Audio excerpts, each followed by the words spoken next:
ঈদের সিনেমায় সব শোই প্রায় হাউসফুল যাচ্ছে, বাধ্য হয়ে অনেককে অগ্রিম টিকিট কাটতে হচ্ছে। কয়েকটি হলে নায়ক নায়িকার দেখাও পাচ্ছেন দর্শকরা। সব মিলিয়ে ঈদ বিনোদনের অন্যতম অনুষঙ্গ হয়ে উঠেছে সিনেমা। বান্ডেল থাকলে প্রতি সিনেমানিতে টাকা বাঁচবে। বিকাশ সিনেমানি বান্ডেল কিনে জিতুন প্রতি লেনদেনে।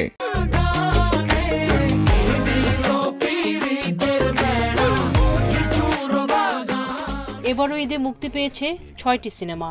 ট্রেলার দেখেই সিনেমার প্রতি আকৃষ্ট হচ্ছে দর্শক। এছাড়া গল্পের বৈচিত্র্য হলে টানছে দর্শককে। এবারও শোরগোল ফেলেছে শাকিব খানের তাণ্ডব। এটি ছাড়িয়ে যেতে পারে তুফান বরবাদকেও।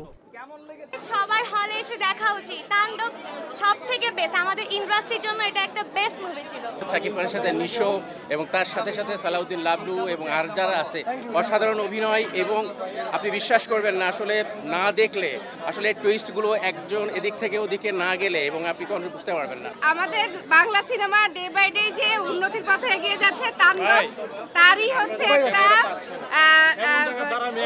যাচ্ছে, মানে এক্সাম্পল ক্রিয়েট করেছে। জয়া চঞ্চলের উৎসব সিনেমাটিও বেশ দর্শক টানছে। দর্শকরা বলছেন পরিবার নিয়ে দেখার মতো সিনেমা। আমার মনে হয় যে সবার যখন ভালো এত এফোর্ট আছে, আমার মনে হয় এই ছবি সবাই ভালোবাসবে। এবং ইতিমধ্যেই আমি পার্সোনালি অনেক রিয়াকশন পাচ্ছি। মোটামুটি মানে হাউসফুল ছিল প্রথম থেকে শেষ পর্যন্ত। দর্শকরা যেভাবে ছবিটা দেখে এনজয় করেছেন, এটা আমার অনেক শান্তি লেগেছে। আমার মনে হয়েছে যে এই নির্মল বিনোদনটা আসলে আমরা খুব বেশি দিতে পারি না। খুব ভালো লাগছে এই ছবিটার সাথে যুক্ত হতে পেরে।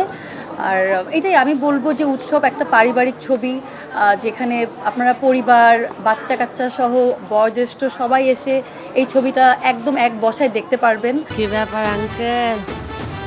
ইনসাফ, টগর, এশা মার্ডার, কর্মফল ও নীলচক্র সিনেমার প্রতিও আগ্রহের কমতি নেই। নামে ও গল্পে মুগ্ধ হয়েছে দর্শক। সুলতানা জাহান মিতু, ইন্ডিপেন্ডেন্ট নিউজ, ঢাকা।